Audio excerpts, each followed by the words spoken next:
شاہ صاحب کو جب لیکچر سننا شروع کیا نا میں نے, تو مجھے نہیں پتا تھا کہ یار میں شاہ صاحب کی طرح بول سکتا ہوں, شاہ صاحب کی طرح روٹیشن بھی دے سکتا ہوں, شاہ صاحب کی طرح بات کر سکتا ہوں, ان کا انداز فکر میرے اندر آ سکتا ہے. تو تب تک میں نے کاپی نہیں کیا.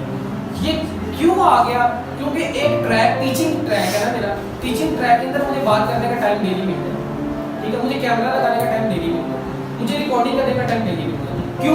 کیونکہ میں پڑھانے کے ساتھ ساتھ کیا کر رہا ہوں, آپ کو سکھا بھی رہا ہوں, آپ سے بات بھی کر رہا ہوں, میرا کمیونیکیشن سسٹم اسٹرانگ ہو رہا ہے, ٹھیک ہے. آپ کو کچھ نہ کچھ سیکھنے کو ملتا ہے ڈیلی بیسس پہ, آپ کو کوئی نہ کوئی بات سیکھنے کو ملتا ہے. کل کا لیکچر اور تھا, آج کا لیکچر ہو رہا ہے, کل کے الفاظ اور تھے, آج کا الفاظ ہو رہا ہے, کل کا کنٹینٹ اور تھا, آج کا کنٹینٹ اور ہے, کل کی باتیں اور تھیں, آج کی باتیں اور ہے, کل کی کوٹیشنز اور تھیں, کل کا خلاصہ اور تھا, آج کا مرکزی خیال اور ہے. سمجھ آ رہا ہے؟ یہ کیوں ہے؟ کیونکہ اس وجہ سے عام انسان اگر پڑھانا شروع کرتا ہے تو اس نے اگر بڑھنا ہے تو سر کسی کا